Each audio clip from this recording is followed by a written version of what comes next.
예, 그럼 지금부터 국민과 함께하는 민생 토론회 시작하도록 하겠습니다. 토론에 앞서 먼저 국민의례가 있겠습니다. 모두 정면에 있는 국기를 향해 주시기 바랍니다. 국기에 대하여 경례.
바로 모두 자리에 앉아주시기 바랍니다.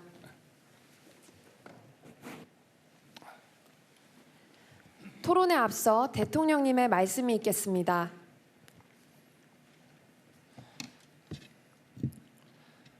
여러분 반갑습니다.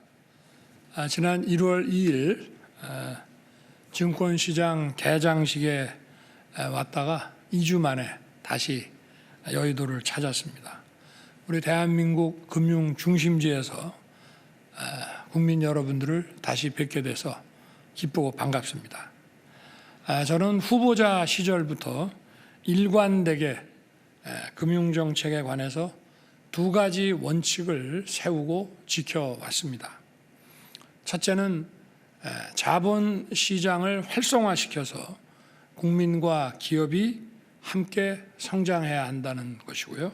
두 번째는 경쟁을 통해서 금융 카르텔의 부작용을 혁파하고 부당한 지대 추구를 막아서 공정한 금융시장이 되도록 만들어야 한다는 그 두 가지 원칙을 세우고 지켜왔습니다. 최근 AI 디지털 기술 발전을 계기로 해서 자산 형성의 패러다임도 많이 바뀌었습니다. 그리고 팬데믹 이후에 또 자본시장에 대한 관심이 매우 커졌습니다. 주식 투자자 수가 5년 전 612만 명에서 지난해에는 1,400만 명을 넘어섰습니다. 특히 2030 청년 세대의 참여가 눈에 띄게 늘었습니다.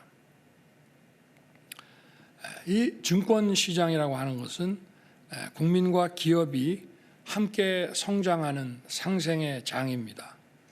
기업은 자본시장을 통해서 사업에 필요한 자금을 조달해서 성장하고 또 국민은 그 자본시장, 증권시장에 참여함으로써 그 상품 투자를 통해서 자산 형성을 할 수 있는 것입니다. 그리고 누구나 자기 능력으로 오를 수 있는 기회의 사다리가 됩니다.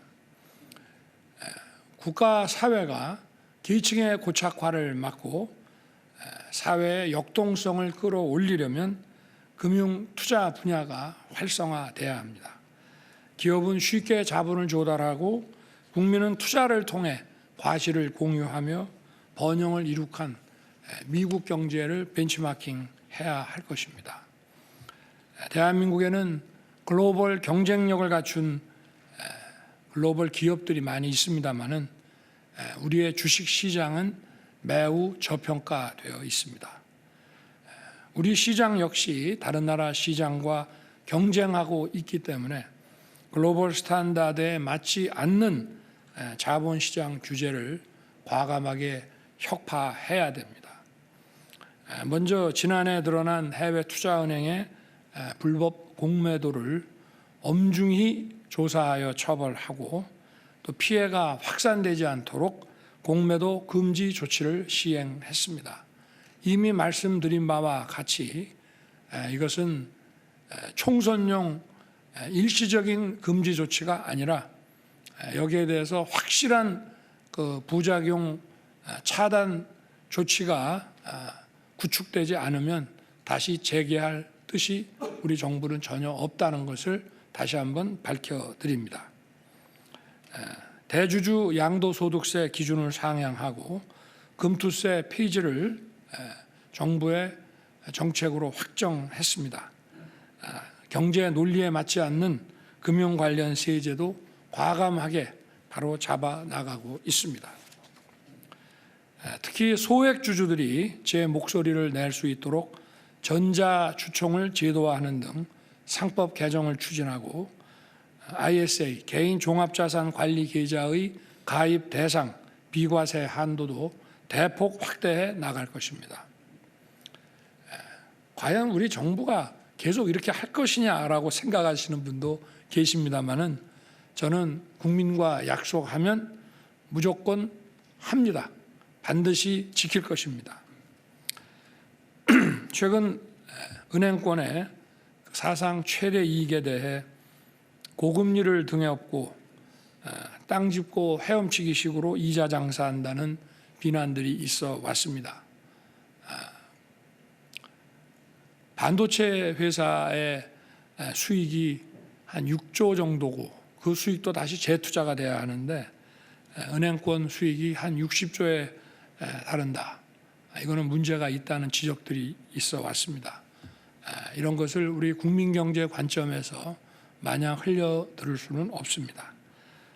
금융권 초과 이익의 주요 원인은 독과점 울타리 속에서 벌어지는 경쟁 부재에 기인한 측면이 많이 있습니다.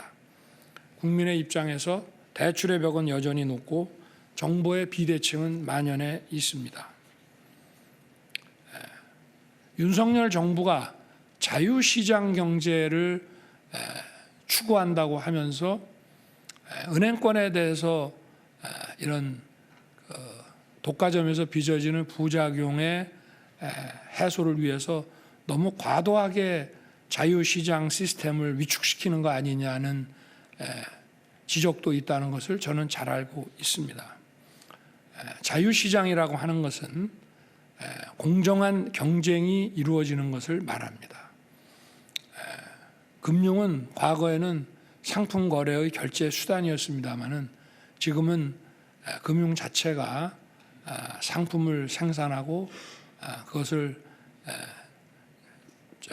매입함으로써 금융 자산이 실물 자산의 수십 배에 이르고 있습니다.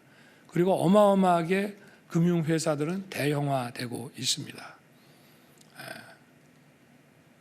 어떤 경제력의 비대칭과 독과점화가 필연적으로 진행될 수밖에 없기 때문에 이런 산업에 있어서의 독과점에서 발생되는 부작용에 대해서는 정부가 당연히 합리적인 공정한 경쟁 체제가 이루어질 수 있도록 조성해야 될 책임이 있습니다. 저는 취임 직후부터 경쟁을 통해 국민의 이자 부담이 경감될 수 있도록 대출 이자와 상환 조건 등을 투명하게 공개하고 국민들이 이러한 정보를 다 비교해서 판단할 수 있는 플랫폼 마련을 지시한 바 있습니다. 작년 신용대출에 이어서 올해부터는 주택담보대출, 전세대출까지 이렇게 공개된 투명한 이런 비교 플랫폼을 통해서 불이익을 받지 않고 자유롭게 옮겨갈 수 있는 금융상품의 대출도 상품이라고 우리가 볼 수 있습니다. 금융상품을 선택하고 또 바꾸고 하는 데 있어서 금융 소비자의 자유로운 선택이 이루어질 수 있는 그런 자유롭고 공정한 시장을 조성할 것입니다. 또 지난 9일에 시작된 주택담보대출 갈아타기 서비스에 불과 나흘 만에 1조 원이 몰리는 등 국민들께서 이것을 매우 선호하고 이러한 선택에 접근하고 있다는 그런 국민적 수요를 다시 한번 확인했습니다. 또 금융권 역시도 자발적으로 초과 이익의 사회 환원을 위한 다양한 방안을 발표했습니다. 소상공인과 자영업자 이자 환급 등 2조 원 플러스 알파 상생 패키지를 마련했고 제2금융권 역시 3천억 원 규모의 이자 경감 계획을 추진할 예정입니다. 또 성실하게 빚을 갚으신 분들의 재기를 지원하기 위해서 약 250만 명이 연체 이력 정보 삭제라는 신용 사면을 받았습니다. 앞으로도 약 50만 명 정도가, 그러면 전부 합해서 한 300만 명 정도가 신용 사면의 혜택을 볼 것으로 예상하고 있습니다. 이제는 국민의 목소리를 들을 시간입니다. 그동안 답답하고 어려웠던 점들을 기탄 없이 말씀해 주시기 바랍니다. 국민들이 변화를 체감할 수 있는 방안을 정부는 신속히 강구해서 추진해 나가겠습니다. 고맙습니다.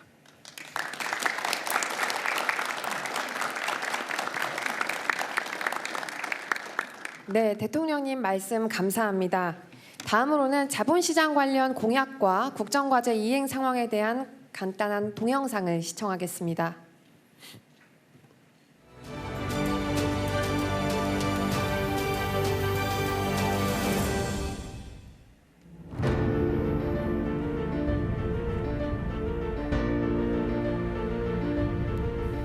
코리아 디스카운트 20년 넘게 지적되고 있지만 여전히 해결되지 않고 있습니다.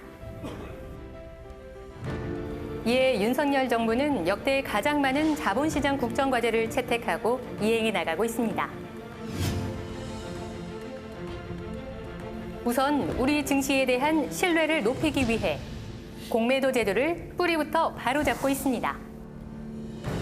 이 부작용을 완벽하게 해소할 수 있는 이런 전자 시스템이 확실하게 구축이 될 때 이거를 푸는 것이지, 그게 안 되면 계속 금지할 겁니다. 또한 자본시장 질서 확립을 통해 투자자 보호를 강화하고 불공정 거래에 대해서는 무관용 원칙으로 대응하고 있습니다.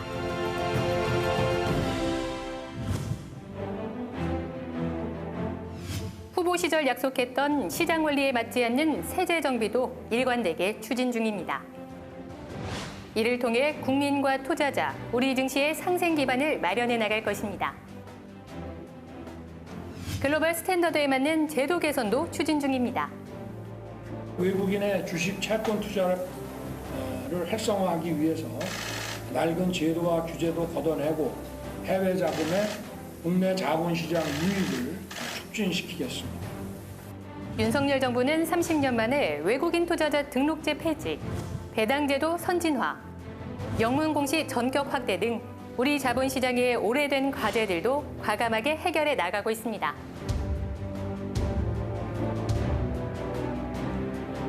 우리 자본시장의 질적 발전을 위한 과제들이 2년이 채 안 되는 기간 동안 대부분 이루어졌습니다.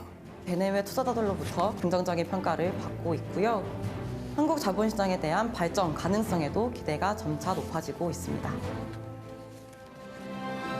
증시는 국민과 기업이 함께 성장하는 상생의 장입니다.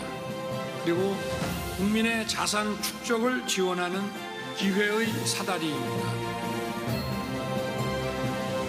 글로벌 경쟁력을 가진 기업들이 주식시장에서 제대로 평가받고 국민들이 경제 성장의 과실을 향유할 수 있는 자본시장 혁신. 윤석열 정부의 여정은 앞으로도 계속됩니다.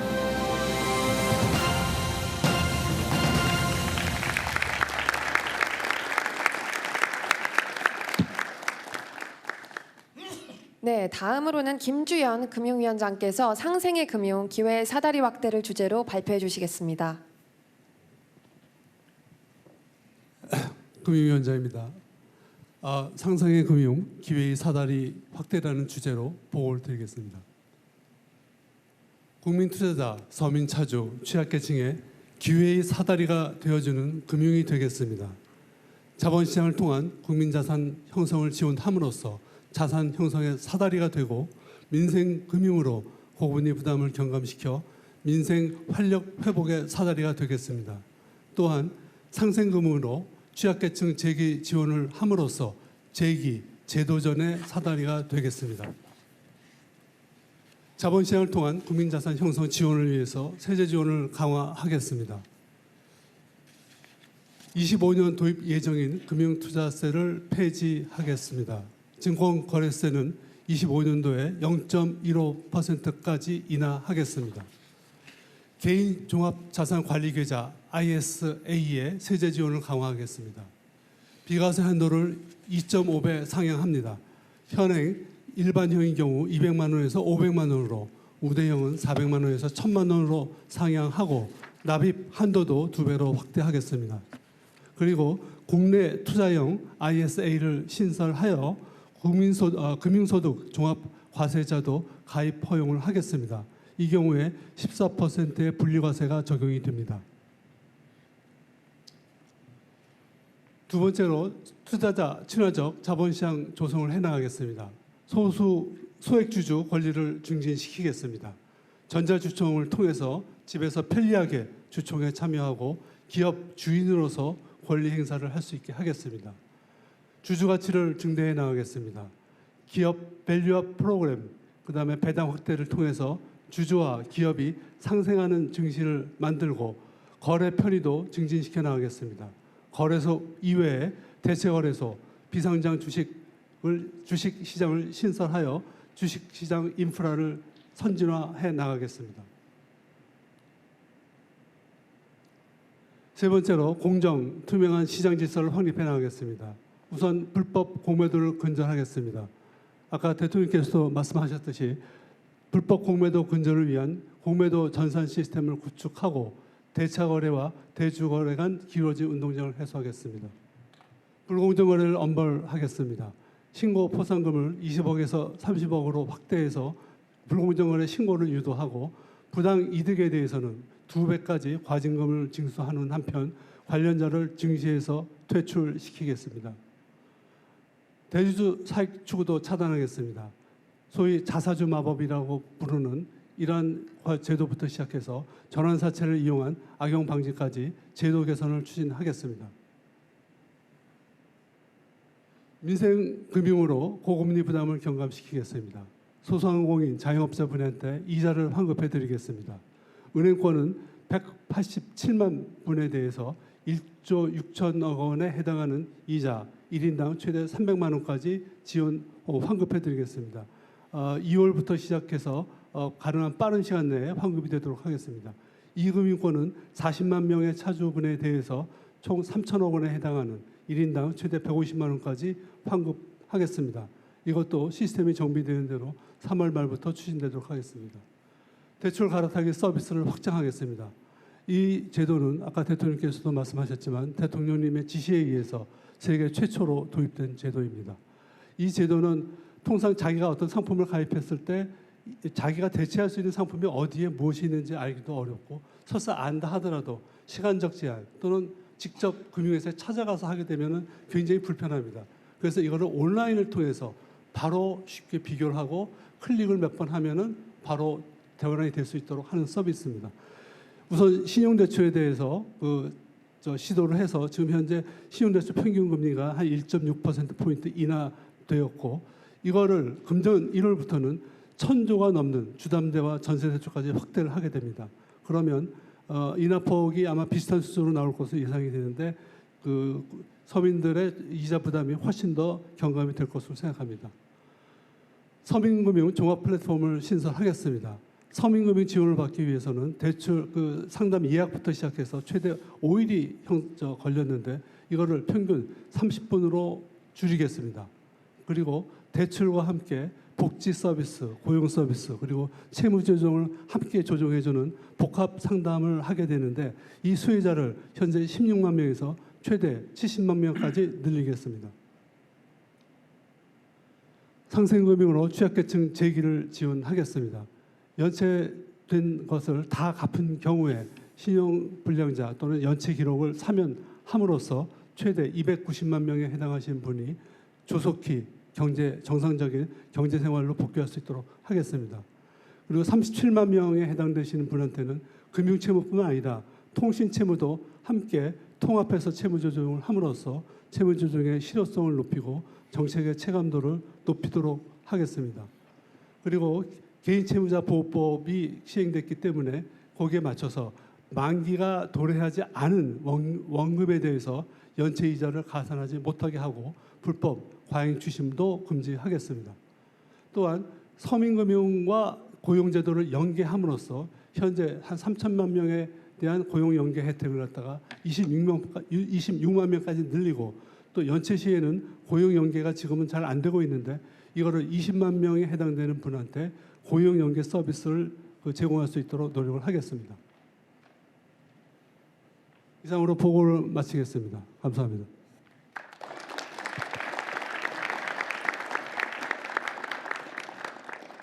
네, 금융위원장님 발표 잘 들었습니다.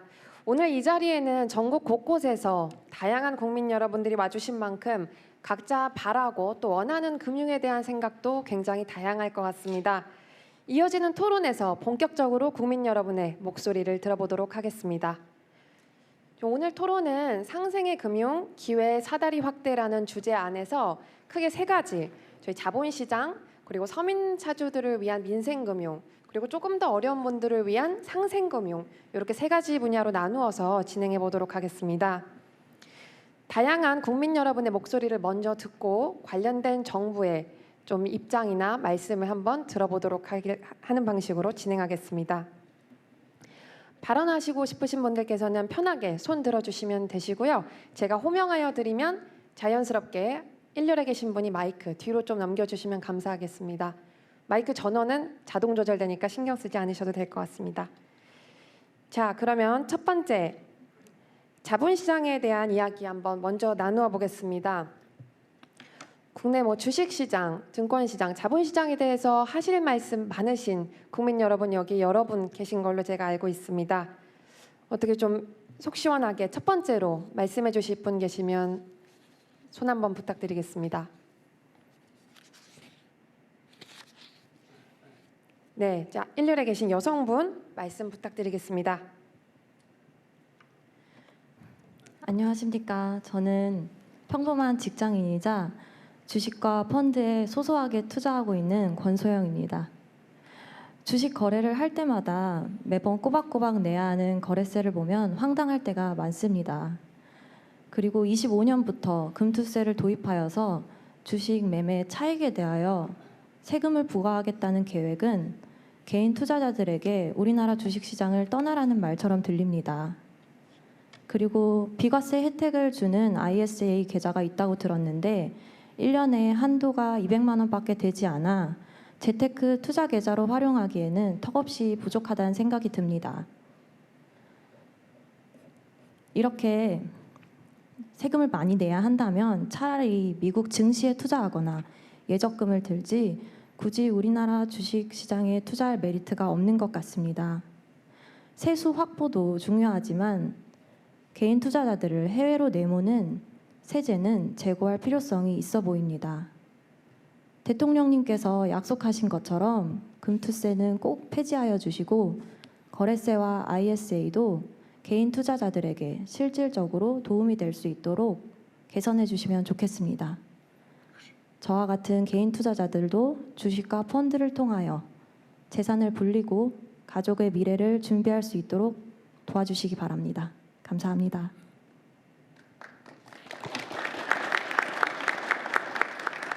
네, 말씀 감사합니다. 우리나라 증권시장 관련해서 세제 사항 조금 아쉬운 점 말씀해 주셨습니다. 저희 첫 발언 용기 있게 해주셨는데요. 그럼 바로 좀 관련 부처 입장을 속 시원히 한번 들어보면 좋을 것 같습니다. 세제 관련된 문제니까요. 저희 기획재정부 세제실장님 나와 계신데 말씀 부탁드리겠습니다. 네, 안녕하십니까. 기획재정부 세실장 정정훈입니다. 국민이 주신 소중한 의견에 대해서 말씀드리겠습니다. 사실 좀 전에 금융위원장께서 보고를 드리면서 그중 중요한 내용들이 이제 다 나왔지만 조금 더 보충 설명을 드리겠습니다. 먼저 금투세와 관련해서는 지난 1월 2일 대통령님께서 말씀하신 대로 금투세 폐지를 적극 추진하겠습니다.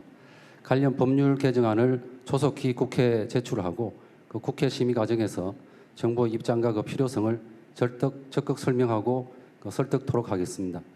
다음 정권거래소의 경우에는 작년의 경우 0.2%, 올해 0.18%, 내년부터는 0.15%로 내려갑니다. 이에 맞추어서 정부는 그대로 시행토록 하겠습니다. 마지막으로 ISA에 대해서는 아까 말씀드린 대로 현재 비과세 한도가 200에서 400만 원인데 그 부분을 500에서 1000만 원까지 확대하고 납입 한도도 현재 1억 원을 2억 원으로 확대하겠습니다. 이를 통해서 국민들의 자산 형성을 지원하고 많은 자금들이 자본시장으로 흘러들어서 국내 경제 성장의 선순환도 이루어질 수 있도록 노력하겠습니다. 네, 감사합니다. 내가 잠깐 한 말씀만 드릴게요. 수고하셨습니다. 국가마다 이런 자본시장에 대한 자본시장의 수익에 대한 이런 과세, 또 행위에 대한 이런 과세 제도들은 나라마다 좀 차이가 있고 또 자본시장 발전 정도와 또 각국의 세제의 그 특성에 따라서 차이가 있을 수 있습니다. 그렇지만 이 금융시장이라고 하는 거, 정확히 우리가 금융상품시장이라고 합시다. 이 금융상품시장은 이제 전 세계가 전부 오픈돼 있고 어디든 들어가서 각국의 이런 금융상품시장에서 물건을 그 상품을 구입할 수가 있는데요. 그렇다면은 세제가 좀 차이가 나더라도 종합적으로 봤을 때 다른 나라 또 그 금융 이 상품 시장이 세제나 이런 것이 합리적으로 잘 되어 있는 나라에 비해서 우리가 세금을 더 많이 내야 된다고 한다면은 당연히 우리 시장에 물이 마르게 돼 있습니다. 그러면 아까 뭐라 그랬습니까? 이 금융시장이라는 거는 기업과 국민이 상생하는 기회의 장이라고 그랬지 않습니까? 여기에 물이 마르게 되면 우리 기업도 어려워지고 더 고액의 이자를 부담하면서 자금 조달을 해야 되고 또 우리 국민의 자산 형성 기회가 마르는 것이 되기 때문에 여기에 대해서 이런 그 세제 개혁을 좀 과감하게 해주기 바랍니다. 그렇게 해서 우리 시장에 자본이 많이 들어오고 수위가 높아지게 되면은 거기서 많은 기회가 창출이 되고 정부는 더 많은 세수를 확보할 것이기 때문입니다. 그래서 아까 ISA에 대해서도 지금 우리 세제실장이 얘기하신 것보다 좀 더 과감하게 좀 조치를 해주기 바랍니다. 네.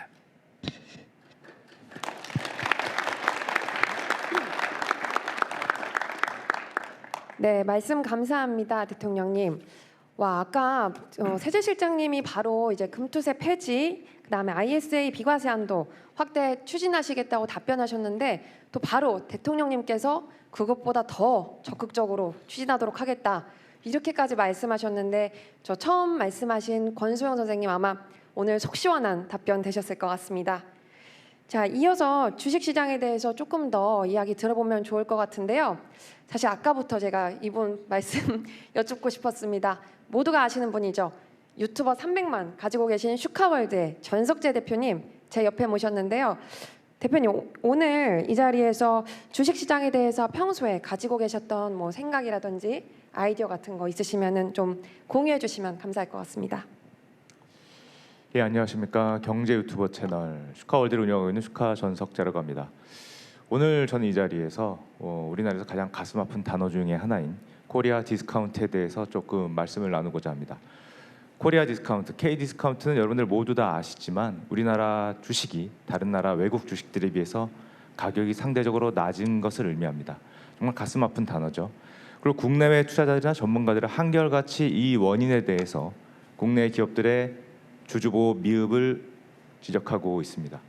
주주보호 미흡이라는 것은 놀랍게도 우리나라 기업들이 의사 결정을 할 때 주주들의 의사에 반하거나 주주들의 이익에 반하는 결정을 내린다는 사실입니다.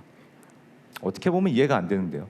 기업의 어떻게 보면 주인인 주주를 위한 결정을 어떻게 안 할 수 있냐?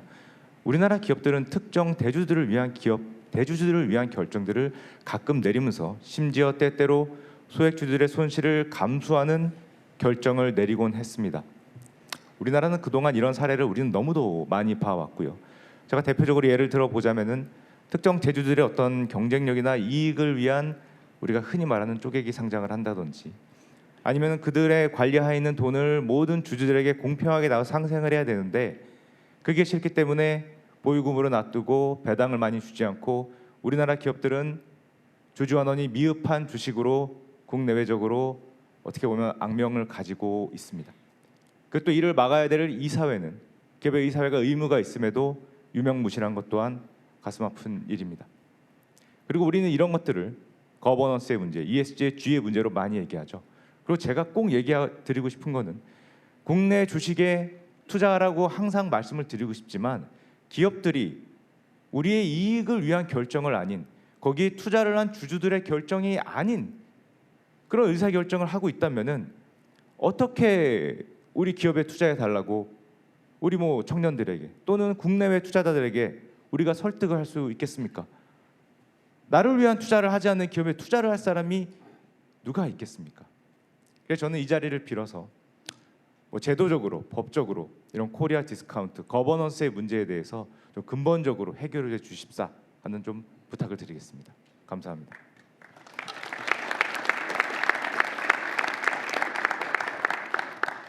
네, 말씀 감사합니다. 저 코리아 디스카운트 문제와 함께 좀 근본적인 원인으로 기업들의 의사결정, 거버넌스 문제 좀 지적해 주셨습니다. 자, 그럼 일반 투자자분들 중에 한 분 정도 말씀 더 듣고요. 그다음에 정부 측 답변 나가도록 하겠습니다. 혹시 투자자분들 중에 얘기하실 분 있으시면 편하게 손 들어 주시겠어요? 네, 1렬에 계신 남자분. 안녕하십니까. 저는 주식 투자를 하고 있는 정종윤이라고 합니다. 혹시 그런 이야기 들어보셨는지 모르겠습니다. 국장은 안 된다라는 이야기가 있습니다. 투자자들 커뮤니티 사이에서 돌고 있는 이야기인데요. 많은 이유가 있겠지만 아까 말씀 주신 그 불법 공매도에 대해서 그걸로 인해서 피해를 보시는 일반 투자자분들이 많기 때문에 그 이야기가 나오지 않았나 싶습니다. 이게 불법 공매도가 잊을만 하면 한 번씩 나오고 잊을만 하면 한 번씩 나오고 그러고 있거든요. 그리고 이게 적발도 좀 어려운 것 같고 적발이 된다 하더라도 이게 처벌이나 이런 부분들이 좀 미흡하다 보니까 걸리면 그만이란 생각을 좀 하시는 것 같습니다. 그렇다 보니까 저도 국내 시장에 투자하기보다는 미국이나 아니면 부동산 쪽으로 자금을 조금씩 돌리고 있는데요. 좀 이런 부분들에 있어서 해결해 주신다고 하셨으니 좀 믿고 기다려 보도록 하겠습니다. 그리고 아까 세제 관련돼서 이야기가 나왔는데 저도 한 가지 첨언을 좀 드리자면 금융소득 종합과세라고 있습니다.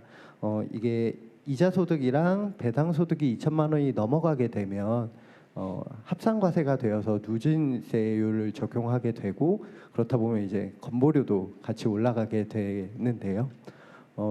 이런 부분들 때문에 금융 투자에 하기보다는 약간 부동산이나 이쪽으로 좀 자금을 돌리는 게 맞지 않나라는 생각도 좀 하게 됩니다.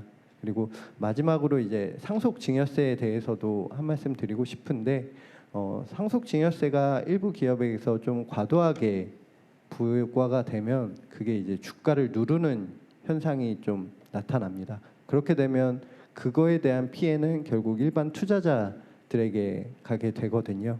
그렇다 보니까 이렇게 좀 투자자들에게 좀 불리한 조세 제도들이 아까 말씀하신 그 코리아 디스카운트의 한 가지 원인이 되지 않나라는 생각이 들고요.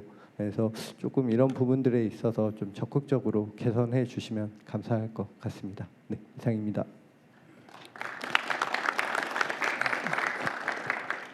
우리 아까 전석재 선생님께서 코리아 디스카운트를 이제 우리가 보통 코리아 디스카운트, 아까도 제가 세제와 관련해서도 말씀을 드렸지만 이번에는 이제 주주보호 미흡이라는 측면에서 지적을 하셨습니다. 저도 크게 두 가지가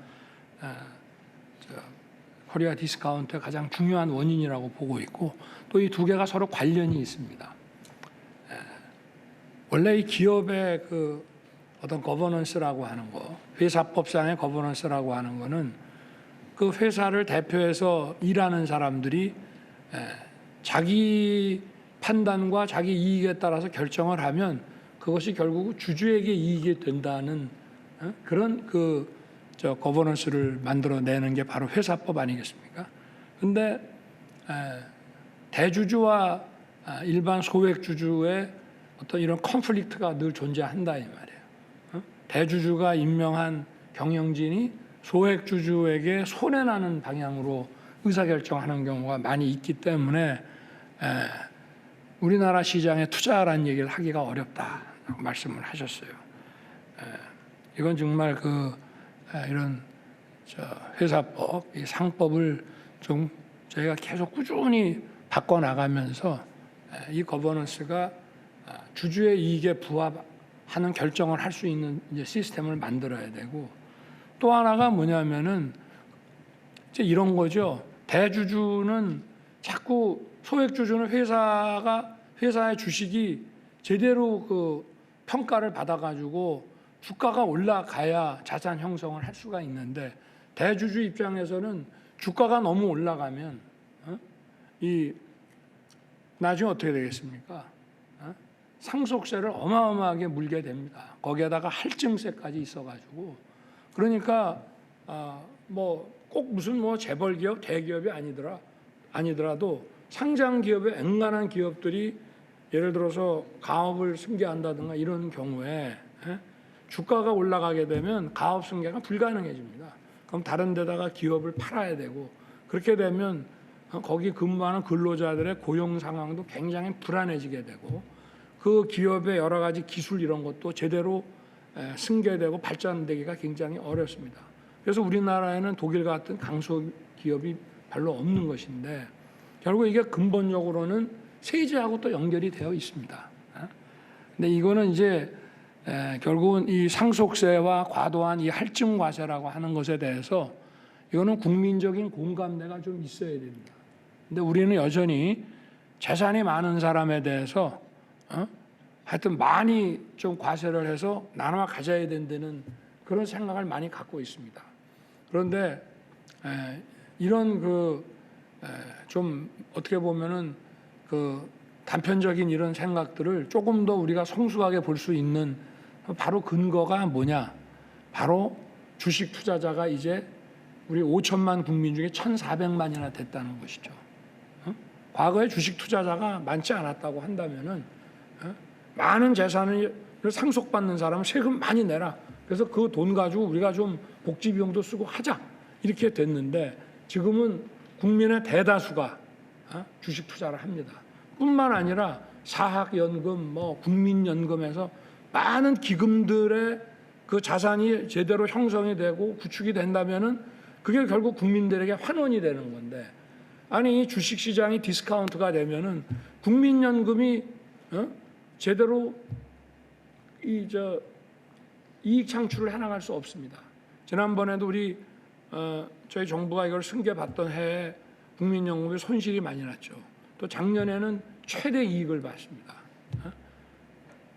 이제 여러 가지 주식시장 상황이 좀 나아지고, 그리고 이런 다양한 규제들을 풀고 이런 것도 원인이 되고, 또 이제 국민연금의 기금운용본부에 계신 분들도 열심히 일해주고 이렇게 했는데, 지금 주식 투자자 1,400만이 아니라 우리들이 다 나중에 어떤 수급자가 돼야 하는 다양한 연기금들이 결국은 주식시장에서 활동을 하기 때문에, 결국은 이 주식시장의 발전을 저해하는 이런 과도한 세제라고 하는 것은 결국은 우리 중산층과 서민에게 피해를 준다라고 하는 것을 우리 국민들께서 다 같이 좀 인식을 하고 공유를 해야 이러한 과도한 세제들을 우리가 개혁을 해 나가면서 바로 이런 코리아 디스카운트를 근본적으로 해결할 수 있다. 저는 대통령령으로서 할 수 있는 거라면은 정치적으로 어떤 불이익이 있더라도 과감하게 밀어붙일 수 있습니다만은, 법률을 개정해야 되는 부분에 대해서는 우리 국민들께서 좀 뜻을 모아서 그 여론의 지지를 좀 해주실 수 있도록 정부도 노력하지만 우리 증권시장에서 활동하시는 여러분들께서도 이런 부분들을 좀 많이 국민들께 알려주시기를 당부드리겠습니다. 시작.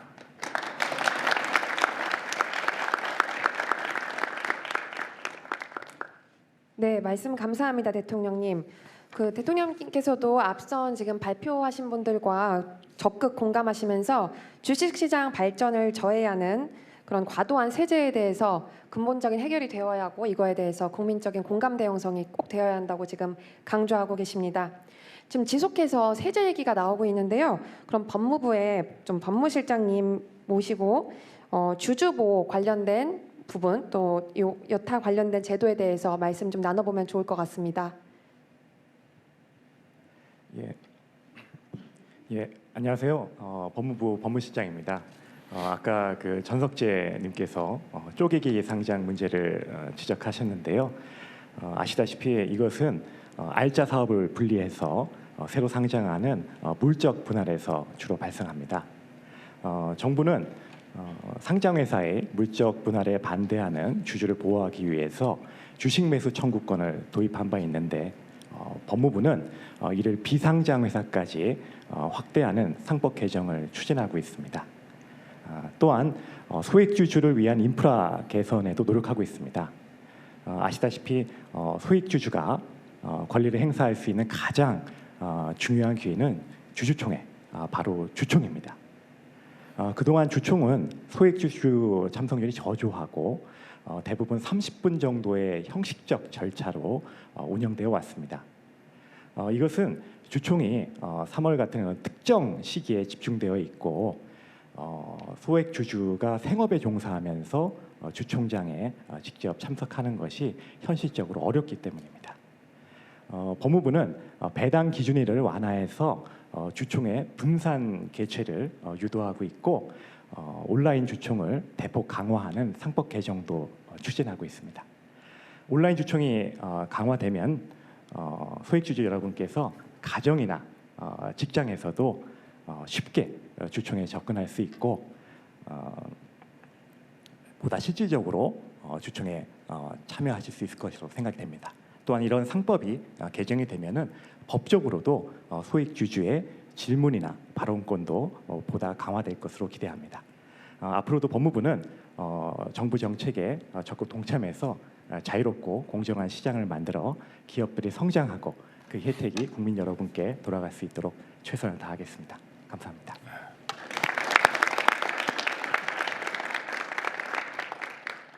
말씀 감사합니다. 앞서서 대통령님께서 강조하셨던 두 가지 중에 첫 번째 주주부합 의사결정이었죠. 그거에 대해서 추진 계획 조금 말씀해 주신 것 같습니다.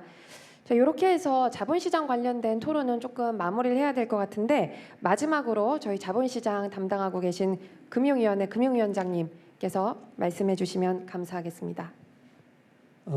금융위원장입니다. 이제 세 분이 말씀해 주셨는데 이제 세제 쪽 얘기가 많고, 근데 세제하고 그다음에 그 불법 공매도 불공정 거래 이제 말씀해 주셨습니다. 근데 이 두 가지 이슈는 뭐 여러분들이 다 들으셨지만 대통령께서도 특별히 관심을 갖는 상황이고 저희가 이제 국민의 뜻이 빨리 신속히 반영될 수 있도록 관계부처와 협의를 해나가겠다는 말씀을 좀 드립니다. 그리고 뭐 슈카님이라고 부르시나요? 슈카 예. 슈카님이 아마 코리아 디스카운트에 대해 좋은 얘기 해주셨는데 사실 코리아 디스카운트가 여러 가지 요인이 있지만 지금 말씀하신 대로 일반 주주, 소액 주주의 권리가 제대로 보호가 되지 않고 있다는 게 이제 중요한 이슈 중에 하나입니다.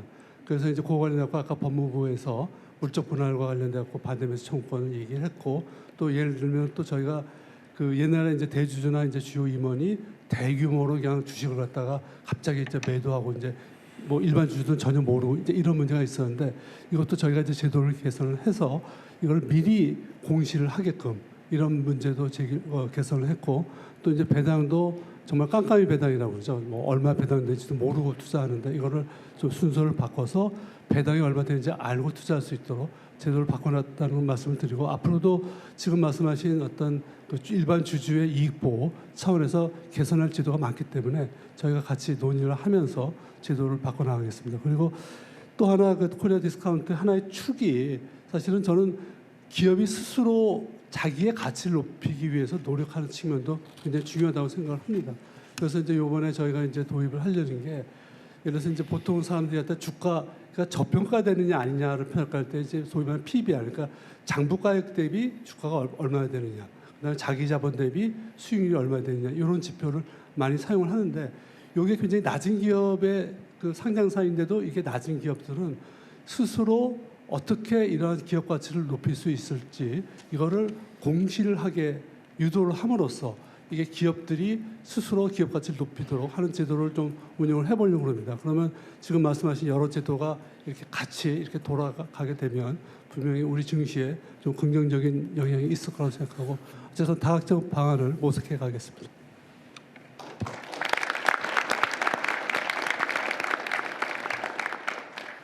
네, 금융위원장님 말씀 감사합니다. 자, 지금까지 자본시장 얘기 좀 나누어 봤는데요. 투자자들과 한국 경제를 위해서 공정한 자본시장을 조성하고 발전시키는 것은 저희 대선 공약에 포함되어 있을 만큼 대통령님께서도 많은 관심 가지고 계신 분야입니다. 아까 모두들 대통령님의 적극적인 의지 느끼셨을 것 같은데요. 아까 말씀하신 것처럼 보다 과감하고 보다 적극적인 정책 앞으로도 나오기를 기대하겠습니다.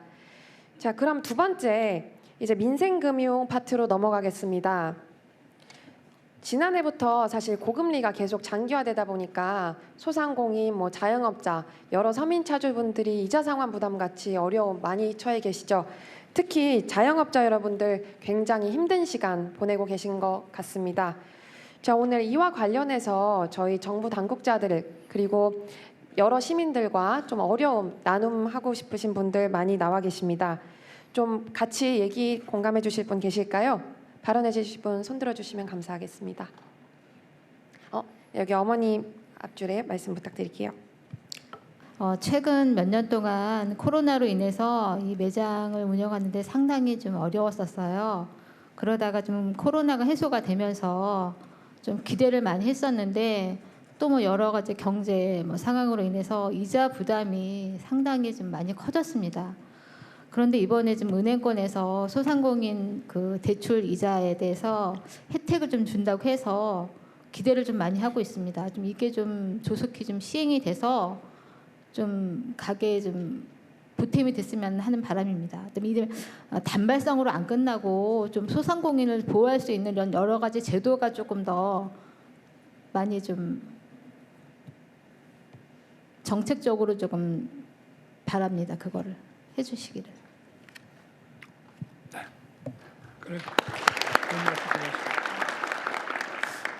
네, 말씀 감사합니다. 좀 어려움 같이 느낄 수 있었고 좀 간절한 그 정책 좀 빨리 나왔으면 좋겠습니다. 이어서 같은 어려운 고민 또 나눠보실 분 계시면 손들어 주시면 감사하겠습니다. 네, 말씀 부탁드리겠습니다. 안녕하세요. 저는 이번에 주담대 갈아타기 서비스를 이용해서 낮은 금리로 갈아탈 수 있었던 경기도 시흥시에 근무하고 있는 직장인 이승현입니다.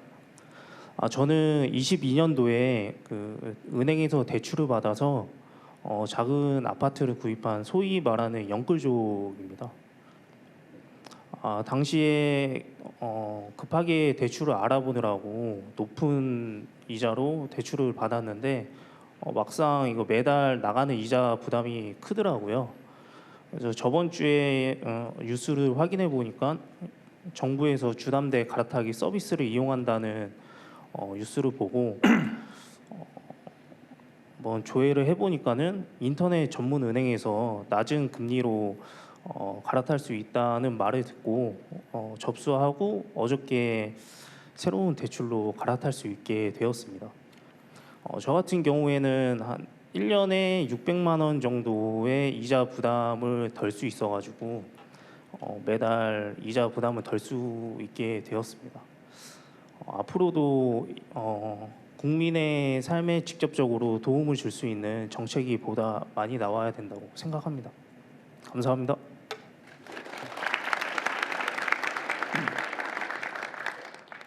네, 말씀 감사합니다.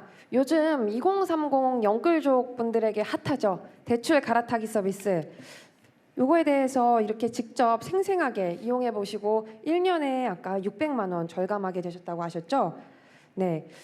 이 지금 대출 갈아타기 서비스에 대해서 사실 제 또래 국민들은 특히 더 관심이 많은 상황인데요. 이거에 대해서 조금 더 구체적으로 말씀해 주실 분 있으시면 감사하겠습니다. 네, 말씀 부탁드리겠습니다. 네, 안녕하세요. 저는 이화여대 소비자학과에서 학생들 가르치는 주소현이라고 합니다. 조금 전에 이제 시민분께서 대출 갈아타기 서비스 이용 경험을 말씀해 주셨는데요. 저도 이제 신문 기사를 통해서 보면서 이 대출 갈아타기 서비스가 말하자면 뭐 기술과 혁신을 이용한 금융 소비자 보호 혹은 금융 소비자의 혜택을 확대한 그런 사례가 될 수 있을 것 같다라는 생각을 했습니다.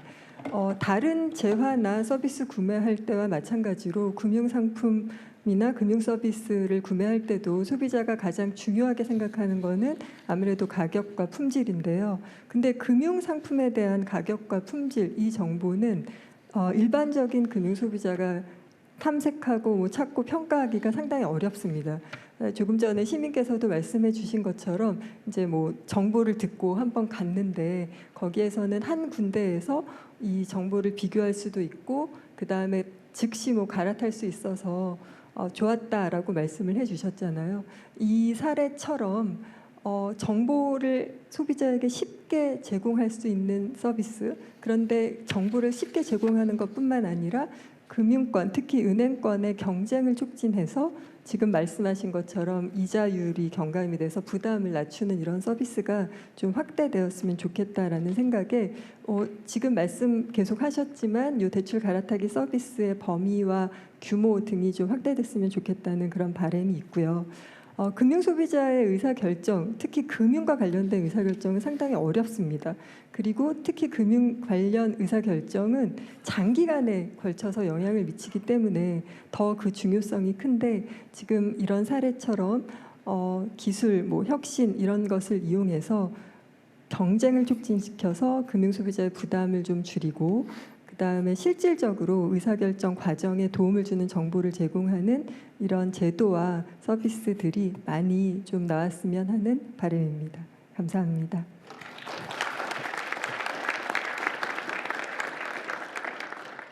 감사합니다, 교수님. 지금 이렇게 세 분 말씀하신 거 좀 종합해 보면요, 소상공인 이자 환급 그리고 대출 갈아타기 서비스 이런 지금 정부 정책들로 인해서 고금리 부담이 조금 완화는 되었지만 교수님 지적하신 것처럼 조금 더 대상을 확대할 필요도 있고 경쟁을 활용한다는 이 서비스의 본질을 좀 다른 분야에도 확산시켜서 조금 더 정부가 정책을 적극적으로 피면 좋을 것 같습니다. 자, 지금 민생금융 관련해서는 이렇게 세 분 이야기 좀 들어보면 좋을 것 같은데요. 관련 대책 관련해서 지금 금융위원회에서 여러 정책 같이 만들고 계시죠? 한번 좀 정책을 종합적으로 말씀 좀 해주시고 좀 설명도 해주시면 좋을 것 같은데 금융위원회 혹시 실무자분 나와 계실까요?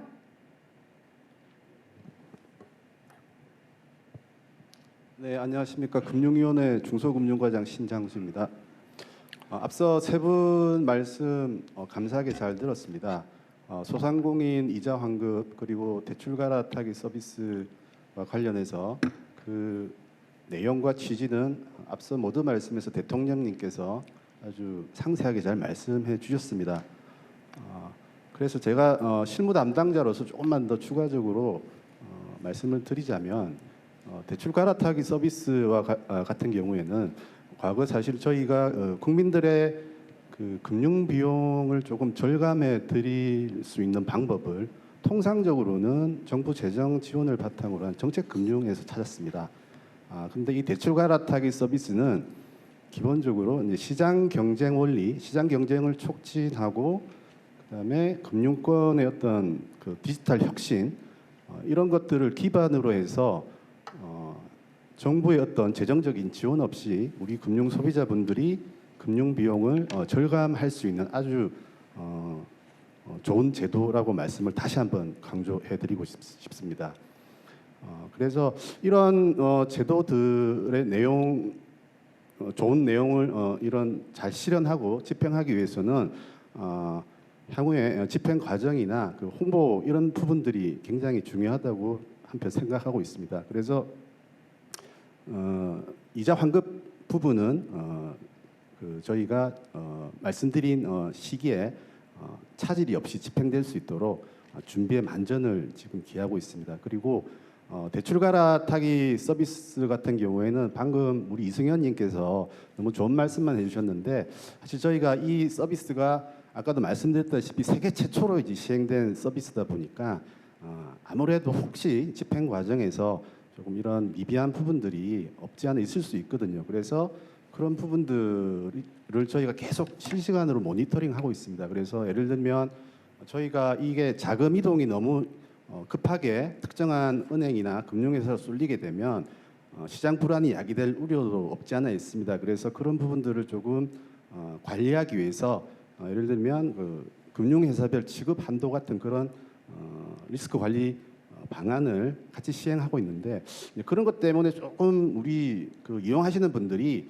조금 불편하다, 너무 취급이 조금 제한되는 부분이 없지 않아 있으니까 조금 불편하다 이런 말씀도 좀 있으십니다. 그래서 그런 부분들은 저희가 아직 주담대 갈아타기 서비스가 시행된 지 얼마 안 됐기 때문에 조금 더 추이를 지켜보면서 소비자분들, 이용하시는 분들의 어떤 불편함이 없으시도록 그렇게 적극적으로 검토해 나가겠습니다. 네, 그리고 마지막으로 오늘 세 분께서 말씀해주신 바대로 이 실제 민생에 좀 도움이 되신다고 하니까 정책의 실무 담당자로서 정말 다행스럽게 생각하고, 한편으로는 이런 정책들이 보다 잘 시장에서 지속적으로 잘 작동하고 그리고 국민들이 보다 체감하실 수 있도록 계속적인 노력을 해야겠다는 그런 어떤 책임감도 한편 느꼈습니다. 네, 감사합니다.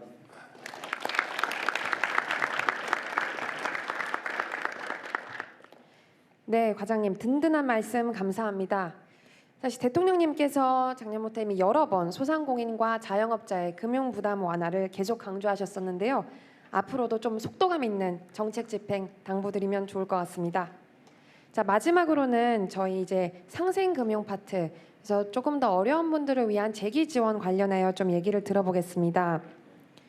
지금 각계각층에서 많은 분들이 좀 참여하셨고요. 특히 재기 지원 관련해서 수혜 입으신 분들이 좀 자리에 있으시다고 들었는데 혹시 어디 계신가요? 조금 수혜 입으신 분? 네, 이렇게 두 분 계신 건가요? 그러면은 저 앞에 계신 선생님 먼저 말씀 듣고 그 다음에 이렇게 연이어서 말씀 드리면 좋을 것 같습니다.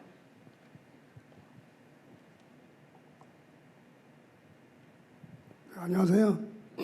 저는 인사동에서 사진관 운영하는 황종섭입니다. 저희 코로나 그 당시에 너무 어려워갖고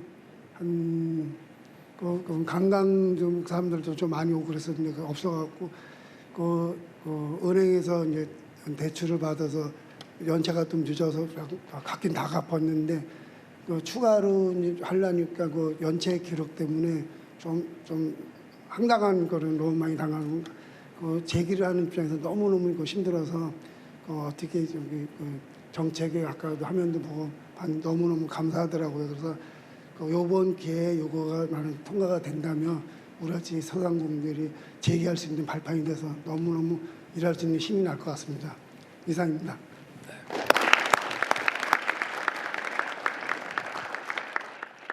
다음으로 선생님 그다음 말씀해 주시면. 앞서 말씀하신 분처럼 저도 코로나 직격탄을 맞아가지고 폐업 위기까지 몰렸다가 새출발 기금 덕분에 기사회생했습니다.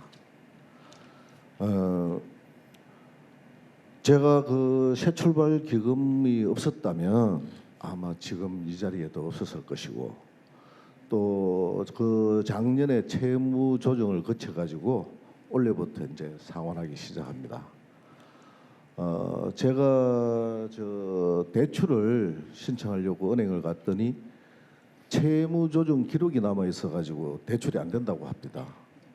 그래서 저는 앞으로도 또 설비 투자도 좀 해야 되는 상황이고 해가지고 하여 여기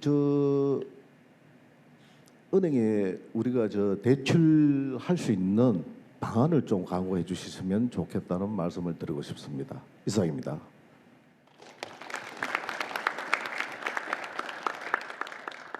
네, 두 분 선생님 말씀 감사합니다. 다행히 지금 신용사면 그리고 여 선생님께서는 새출발기금 좀 이용하고 계시다는데 추가적인 제언 말씀 주셨습니다. 지금 두 분 이렇게 말씀 들었는데요. 시간 관계상 한 분 정도 말씀 더 듣고 그 다음에는 이제 당국자들 얘기 한번 들어보려고 합니다. 혹시 한 분 정도 더 말씀하실 분 계실까요? 저 젊은 분 말씀 부탁드릴게요. 작년에 제가 구직 중에 있어서 고정적인 수입이 없다 보니 생활고에 시달렸었는데요. 서민금융통합지원센터에서 소액 생계비 대출을 받았습니다. 그리고 그뿐만 아니라 서금원 상담사분께서 제가 이제 직장을 구하고 있다는 사정을 듣고 고용 지원 서비스를 권해주셨어요. 그래서 지금은 취업에 성공할 수 있게 되었습니다. 이러한 제도가 있다는 것을 잘 모르고 있었는데 제가 받은 이 감사함을 더 많은 분들이 알게 돼서 함께 이용할 수 있었으면 좋겠습니다. 감사합니다.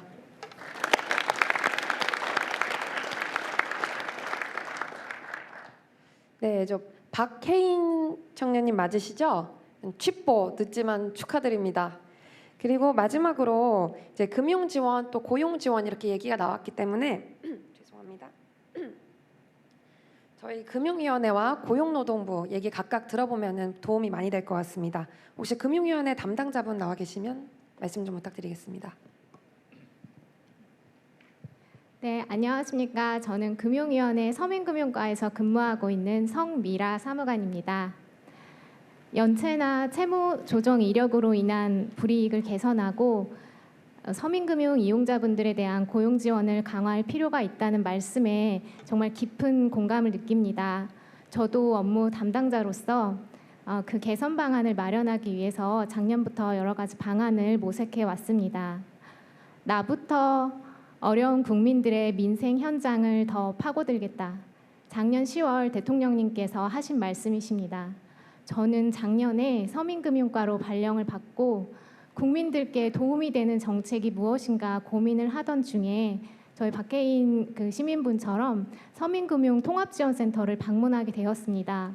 근데 제가 놀랐던 점은 첫 번째로 생각보다 젊은 분들께서 그 신용회복위원회나 서민금융진흥원을 많이 방문하고 계신다는 점이었고 또 그곳을 방문하고 계신 분들의 어려움은 금융 지원만으로는 해결되기 어려운 경우가 많았다는 점이었습니다.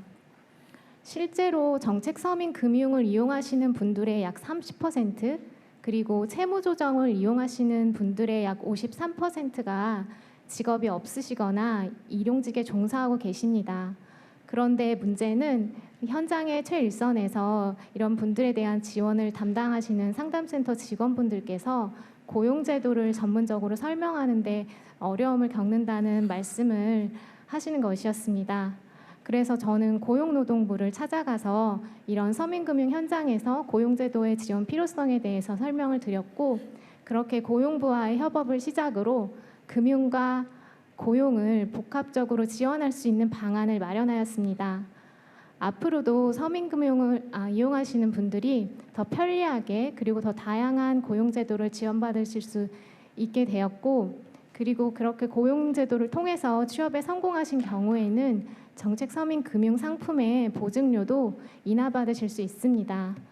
또한 그 재기를 지원해드리기 위해서 채무조정 이력이 현재를 성실히 살아가시는 분들의 걸림돌로 작용하지 않도록 금융권의 채무조정 정보 공유 기간을 2년에서 1년으로 단축하고 그 연체 금액을 전액 상환하신 경우에는 연체 기록 정보를 삭제하는 방안도 마련하였습니다.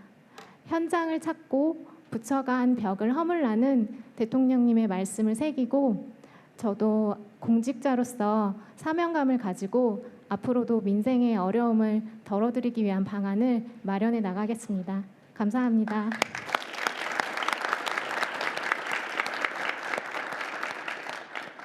네, 감사합니다. 그럼 뒤에 이어서 저희 고용노동부 장관님 지금 자리 함께하고 계신데요. 말씀 부탁드리겠습니다. 네, 안녕하십니까. 고용노동부 장관 이정식입니다. 먼저 관악구에서 오신 박혜인님 축하드립니다. 금융위원회와 이 고용노동부가 협업을 해서 우리 박혜인님처럼 그 일자리를 원하는 모든 분들이 이 취업을 할 수 있도록 적극 노력을 하겠습니다. 방금 우리 사무관님께서 설명을 하셨지만 서민금융 서비스를 이용하는 많은 분들이 그 금융위원회 그 조사 결과에 따르면 70% 이상이 금융 서비스뿐만이 아니라 고용, 복지 등 다양한 서비스를 복합적으로 연계해서 완스톱으로 받고 싶다라는 의견들이 있었던 것으로 들었습니다. 그래서 대통령님께서 늘 강조하시는 것처럼 벽을 허물고 칸막이를 없애서 국민들이 원하는 답을 찾기 위해서 지난해 이 금융위원회와 우리 고용노동부가 협업 방안을 찾았습니다. 그래서 첫째, 서민금융 서비스를 이용하는 분들 중에 일자리를 원하는 분들에 대해서는 심층 상담을 통해서 일자리 매칭을 해드립니다. 그리고 일자리를 찾기 위해서는 직업훈련이 또 필요할 수도 있는데 직업훈련을 원하시는 분들에게는 지금 국민 내일 배움 카드라는 게 있는데 15%에서 55%의 자부담을 하게 돼 있는데 우리 이번 연계 서비스를 받는 분들에 대해서는 그것을 면제해 드려서 그 취업을 하는데 꼭 필요한 역량을 갖춰드리도록 하겠습니다. 청년들의 경우가 이제 심각한데 청년들의 경우는 현재 기업에서 원하는 것들이 청년들의 직무 경험입니다. 그래서 일 경험을 비롯한 다양한 그 취업 상담을 통해서 취업 역량을 강화해드리고 특히 이제 구직을 단념한 분들이 심각한 문제인데 그분들에 대해서는 특화된 프로그램을 제공을 해서 일자리에 대한 희망을 잃지 않도록 도와드리겠습니다. 무엇보다도 이 시스템을 구축하는 것인데 고용, 금융, 복지 연계에 저희들이 상담 복합 시스템을 구축을 하도록 하겠습니다. 그래서 다음 주에 금융위원회와 고용노동부가 업무 협약을 체결합니다. 이것을 토대로 해서 현재 전국에 고용복지 프레스센터가 102개가 있는데 7군데에서 연계 서비스를 제공하고 있는데 상반기 중에 2배 이상으로 확대를 하고 상담사들의 교육을 확대해서 역량을 확충해서 실질적인 연계 협업 서비스가 되도록 하겠습니다. 오프라인뿐만이 아니라 온라인으로도 저희들이 양방향 고용, 금융, 연계 시스템을 구축할 거고요. 마지막으로 오늘 이 자리처럼 늘 현장하고 소통해서 정책으로 답하고 행동하는 정부를 대통령님께서 강조하셨는데 금융위원회와 고용노동부가 소통하고 협력을 해서 서민금융 서비스를 이용하는 분들이 궁극적으로는 이를 통한 경제적 자립을 할 수 있도록 적극적으로 노력을 하겠습니다. 감사합니다.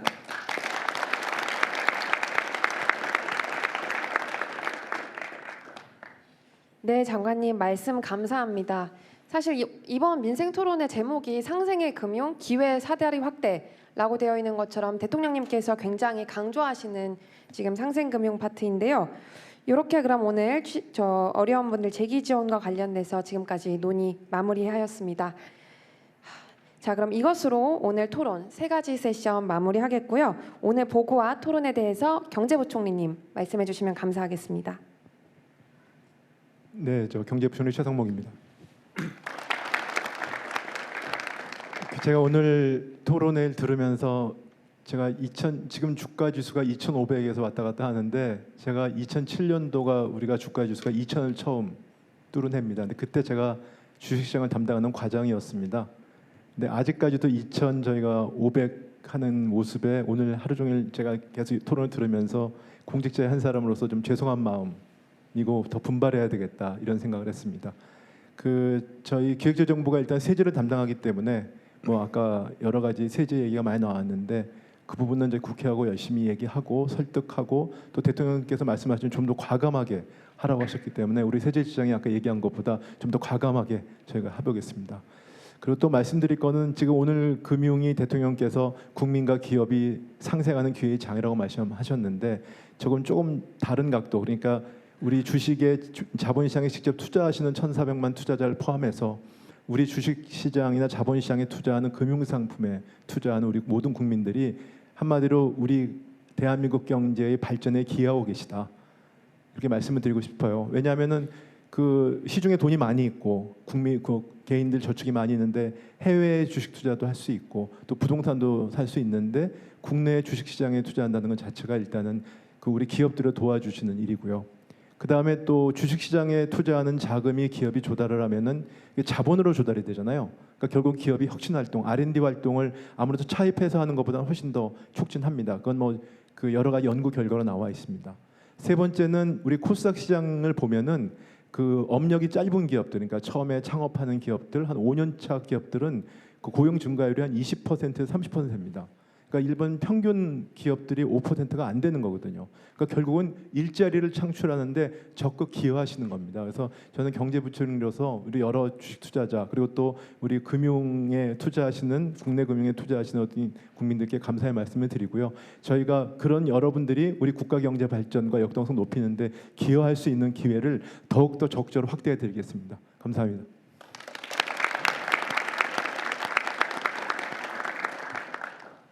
감사합니다. 저 끝으로 오늘 보고와 토론에 대해서 대통령님 마무리 말씀 있겠습니다.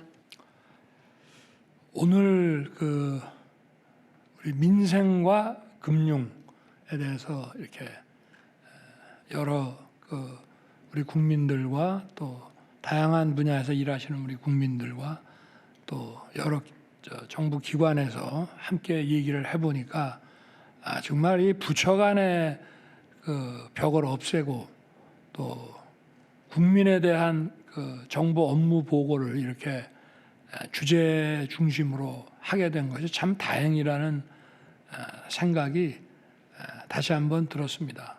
특히 이제 그 우리가 금융 정책 하면은 뭐 여러 가지 파트가 있습니다만은 이런 건전성 정책이라는 것도 있고 하는데 이 고용노동부가 일이 많아졌습니다. 이 고용과 금융을 연계한다는 것은 이거는 정말 매우 중요한 것입니다. 여러분 2008년에 소위 글로벌 금융 위기라는 게 결국 미국의 주택담보대출 채권을 파생 상품화한 서브프라임 모기지 때문에 생겼죠. 그 왜 생겼는 줄 아십니까?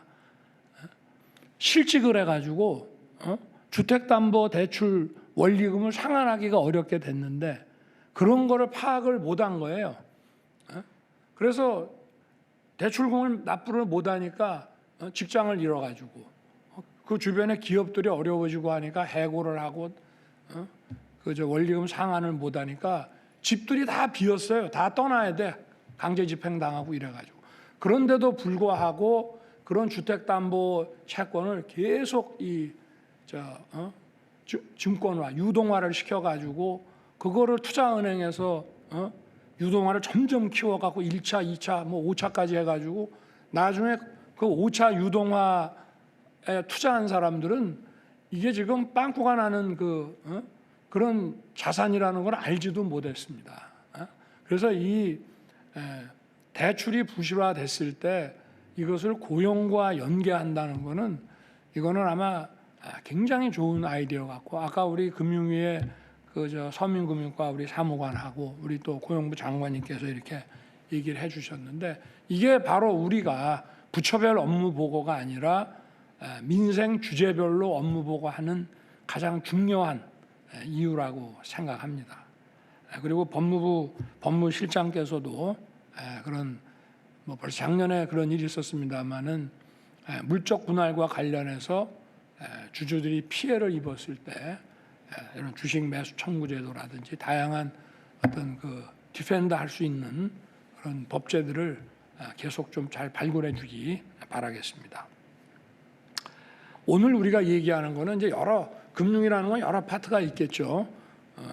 우리가 뭐 쉽게 말하면 거시금융정책 또 뭐 미시금융정책 해서 뭐 거시라고 하면은 우리 기재부 장관과 한국은행이 중심이 돼가지고 우리의 통화 가치와 전반적인 어떤 경제 안정을 위한 그런 뭐 통화 신용 정책이라는 것을 이제 다루는 분야가 이제 될 테고 그 다음에는 이제 뭐 미시 정책이라고 해서는 이제 금융 시장 정책이죠. 금융시장이 공정하고 효율적으로 움직일 수 있도록, 또 금융시장에 참여하는 투자자도 있지만 기업들도 있습니다. 그걸 이제 우리가 금융기업 내지는 금융회사라고 하고, 또 그런 것들을 모으면 그게 금융산업이 되는 거죠. 근데 이제 이런 시장은 좀 더 자유로워야 되고, 규제가 풀려야 되고, 공정해야 되고, 또 금융산업이라고 하는 그 바운더리에 있는 업체들, 금융기업들이 더 많은 돈을 벌 수 있고 수익 창출을 할 수 있어야 금융산업에서 양질의 일자리가 또 많이 나오지 않겠습니까? 뭐 그런 관점도 있고, 그 다음에 이 금융이라고 하는 거는 실물 분야하고 달라서 건전성이라는 게 매우 중요합니다. 우리가 일반 실물 거래에서는 뭐 어느 기업이 물건을 팔았는데 매출 채권을 제대로 회수하지 못한다고 하면은 그냥 그 기업에서 끝납니다. 그러나 금융은 이게 대출 채권이 제대로 회수가 되지 않고 그 관리가 안 되면은 그 소위 부실의 그 전파 속도라는 게 거의 빛의 속도로 움직이기 때문에 늘 이 건전성 관리를 사전적으로 해야 되는 겁니다. 그래서 금융위와 금감원에서 은행과 금융기업들을 상대로 해서 늘 사전에 이런 검사, 감독들을 해가면서 이런 어떤 대출 상품이라든가 이런 것들이 제대로 관리가 되고 부실화되지 않는지, 부실화 조짐이 있으면 사전에 이거를 또 방지를 해야 되고 하는 건전성 정책이라는 게 있고요. 이거 전부 민생에 관계됩니다. 여기서 만약에 뭐가 잘못되고 거시금융 정책이나 미시 정책 이런 게 잘못되면은 그야말로 어떤 신용의 어떤 공황이나 경제 불안정 상태가 나타나게 되면 바로 중산층과 서민들이 직격탄을 입게 됩니다. 그리고 또 이 금융시장이라는 게 우리가 아까 자본시장의 이런 활성화 얘기를 많이 했습니다만은 바로 이런 거는 이제 자본시장을 활성화하는 이제 그런, 그래서 우리가 기회를 창출하고 금융 자산을 통해서 금융시장의 참여를 통해서 우리 많은 중산층과 서민들이 자산 형성을 할 수 있고 기업들이 자금 조달할 수 있는 이런 분야인데, 오늘 이제 그 주제가 세 가지였는데 앞에는 이제 자본시장 활성화로 자산 형성을 돕는다는 측면 하나하고 민생과 상생이라는 그 측면이 있었죠. 요거는 이제 시장을 공정하게 투명하게 관리한다는 측면도 있지만 요거는 이제 금융복지라는 측면으로 봐야 됩니다. 우리 사회에서 어떤 금융이라는 것에 대한 접근성을 좀 누구나 공정하게 접근할 수 있도록 해서 금융 약자들, 우리 소상공인, 자영업자, 또 담보가 충분하지 않은 분들, 또 아까처럼 직장을 다니면서 대출도 받고 뭐 집도 장만하고 이렇게 했는데 직장을 잃게 돼가지고 그거를 정부가 어떻게 도와줄 것이냐 하는 이제 소위 금융 약자를 위한, 우리 정부는 약자 복지 아니겠습니까? 금융 복지 정책이라는 그런 한 크게 봤을 때 한 네 가지 측면이 있다는 것을 말씀드리고, 오늘 이 통화 정책이라든가 건전성 정책은 이거는 국민 전체에 그 영향을 주는 것이고, 요 어떤 시장의 공정성과 또 시장의 경쟁력을 지켜가는 것은 우리 자산 형성에 관련되는 문제고, 금융 약자들에 대해서 어떻게 지원을 할 것이냐, 이거는 제대로 잘 지원을 해야 이 대규모의 또 이 금융 부실화를 막는 건전성 정책의 일환으로도 연결이 됩니다. 다 관련이 있습니다. 근데 제가 오늘 아까 이제 이 대출 갈아타기, 이거는 뭐냐면 금융시장이 이제 독과점으로 돼 있다 보니까 정보가 투명하게 공개가 안 됩니다. 정보 접근이 어려워져요. 자유시장 경제와 달리 독과점 시장이라고 하는 거는 이 정보가 자유롭게 공유되지를 못합니다.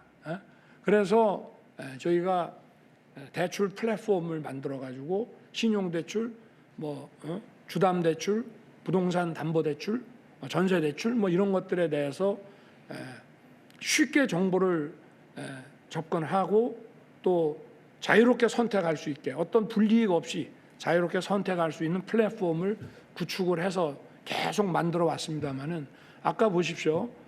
전세 대출하고 그 주담 대출의 규모가 한 1,000조가 좀 넘는다 그랬죠. 근데 이런 소위 그 경쟁 시스템을 통해 가지고 금리가 1.6% 정도가 인하가 된다면은 결국은 1,000조가 되면 어떻게 되겠어요? 16조 정도의 어떤 그 금리 인하 효과가, 이자 인하 효과가 있겠죠.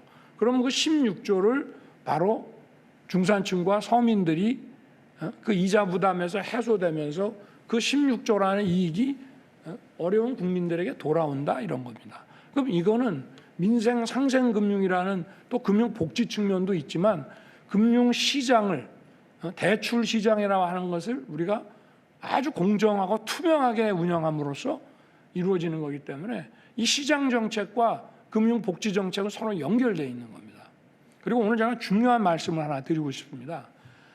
우리 지금 이 노동계라든지 또 우리 사회에서 뭐 어떤 그 특정 정치 세력들은 자본가와 노동자라는 어떤 양극의 계급 갈등을 가지고 우리 사회를 들여다보고 세상을 들여다보고 그렇기 때문에 우리 국민 통합이라든가 어떤 일관되고 합리적인 경제 정책을 국민들이 공감하면서 나가기가 어렵습니다.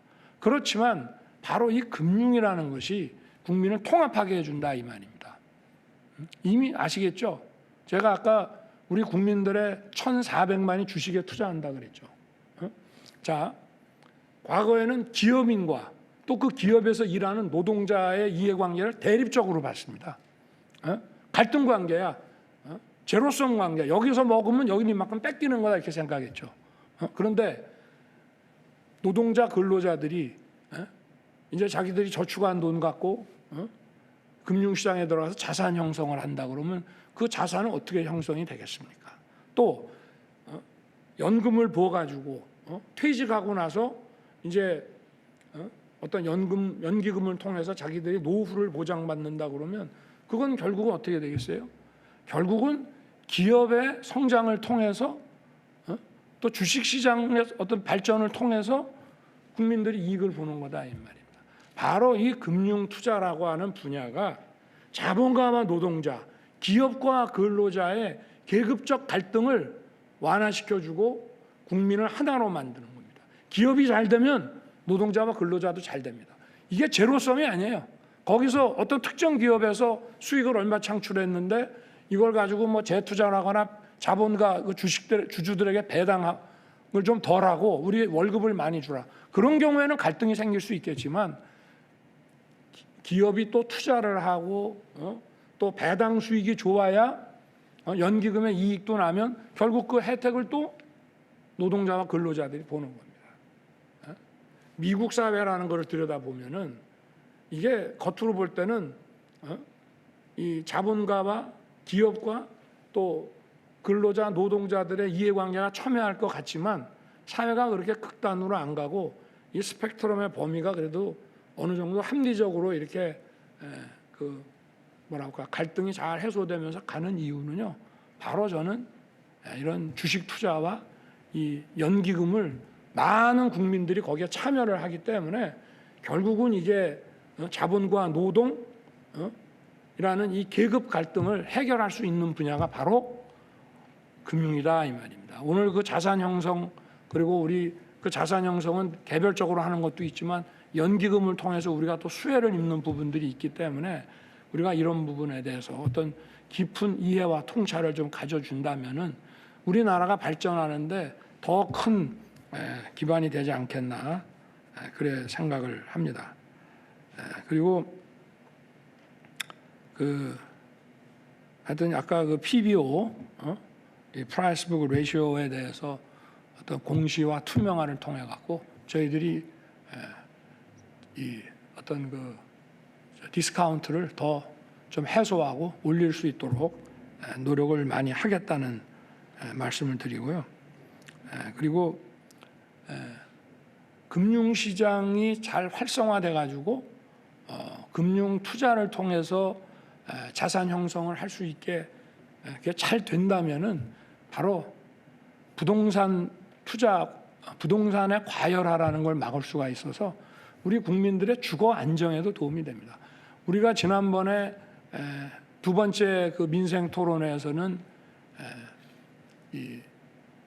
재개발 재건축 규제 완화 그리고 국민들의 그 주택에 대한 선택권을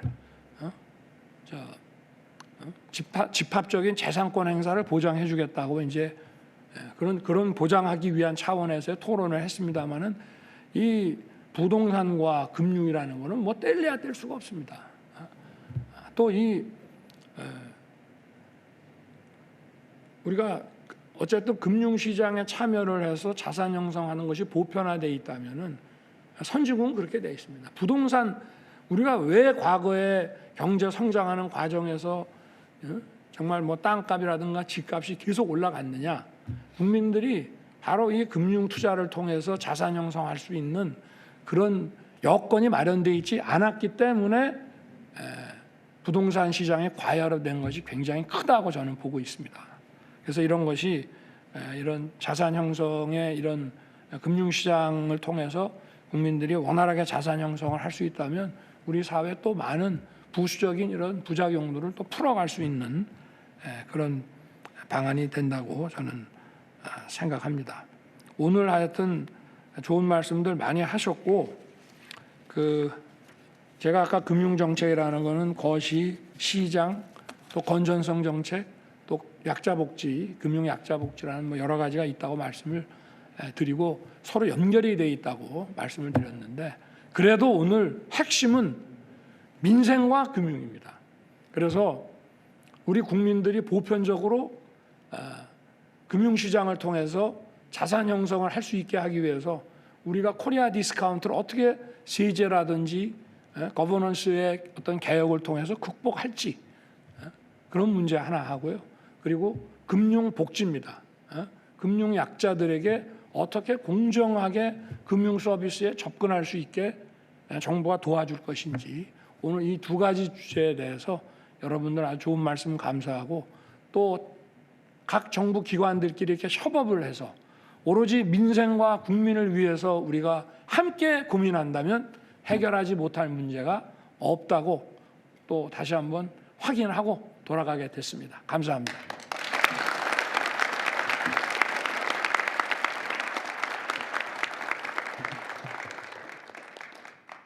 네, 말씀 감사합니다. 다 같이 일어나셔서 대통령님 먼저 인사드리겠습니다.